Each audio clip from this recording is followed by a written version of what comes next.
This has the look of a group that could be part of a championship team.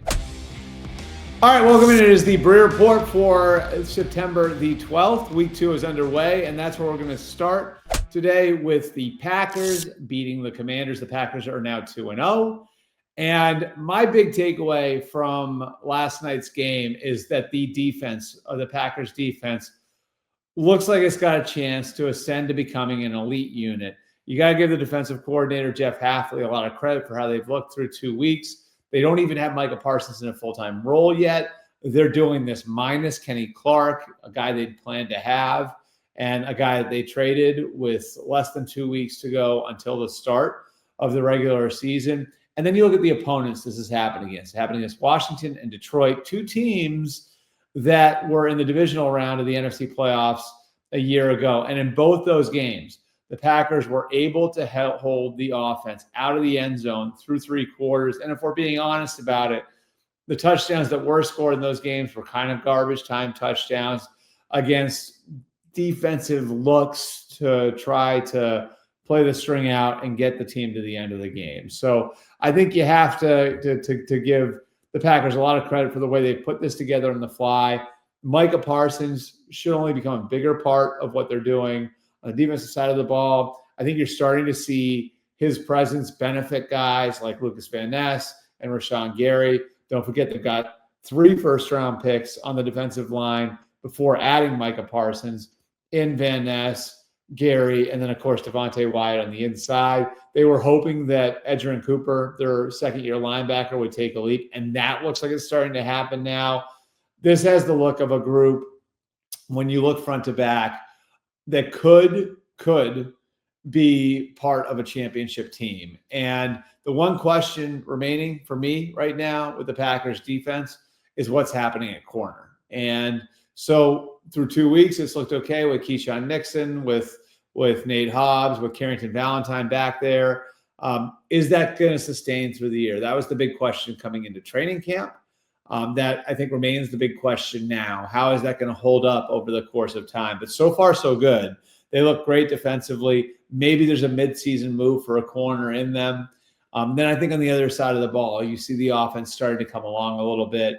Jaden Reed, before he got hurt, looked like a guy like he's ready to take a step forward. Dontayvion Wicks is the guy they've got high hopes for. And Tucker Kraft looks like one of the best tight ends in football, which they were telling you during training camp they thought he could get to that level. So, again, the big question with the Packers coming into this year was, could a bunch of their most important players elevate from good to great? Well, they added a great player in Micah Parsons.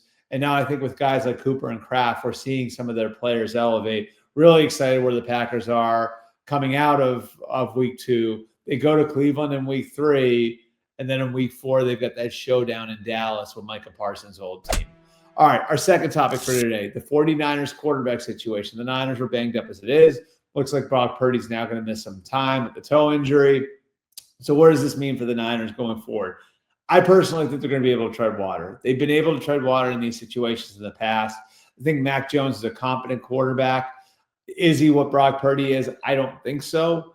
But this at least will be a good litmus test. You know, I think we've all been looking forward to the idea since he signed there of seeing Mac Jones in Kyle Shanahan's offense. Obviously, after what happened 4 years ago with the 2021 draft, with the Niners choosing Trey Lance over Mac Jones, and so now we get a chance to see what it looks like with Mac Jones.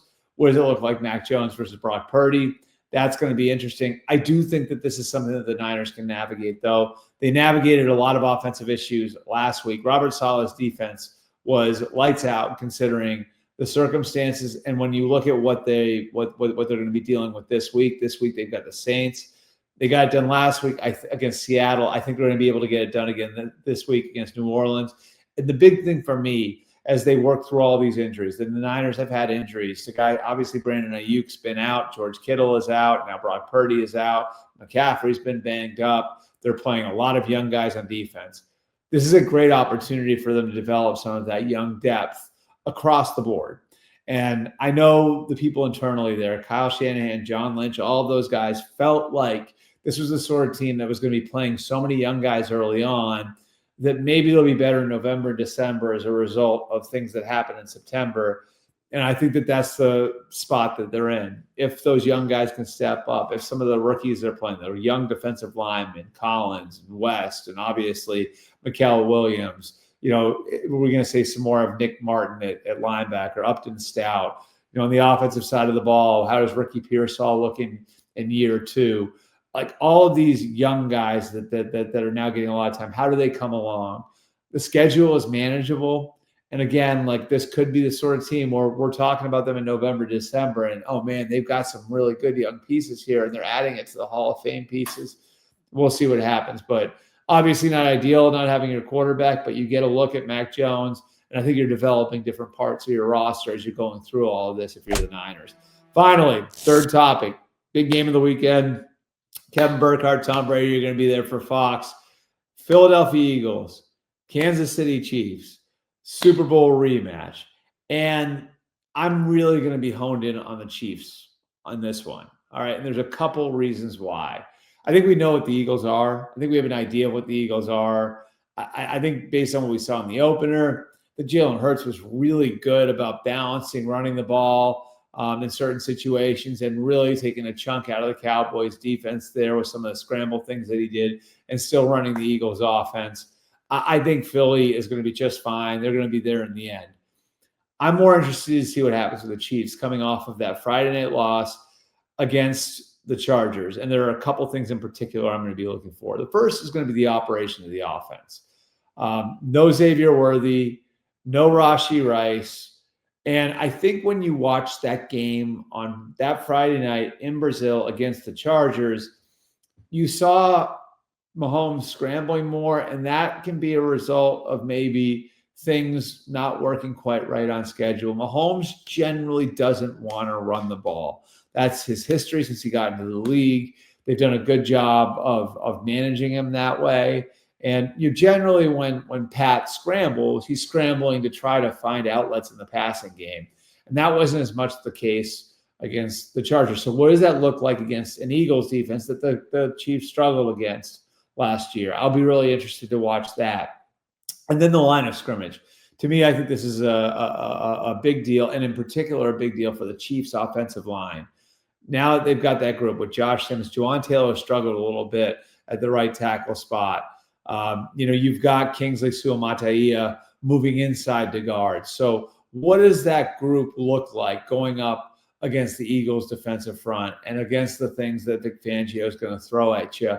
I'm really interested in that. And then, on the other side, if we're talking about the Eagles' offensive line versus the Chiefs' defensive line, because the Eagles were able to get the upper hand on the Chiefs in the Super Bowl, do we see a little tit for tat there where we're getting a little bit of a better performance out of a group that's led by Chris Jones and George Karlaftis? I'm really interested to see that line of scrimmage battle. So I can't wait for that one. Can't wait for the rest of it. We got more Breer reports coming for you next week. I think again on a Tuesday and Friday, another mailbag coming for you on Thursday. We're off and running. The season is underway. Lots to look forward to. Can't wait to check back in with you guys next week.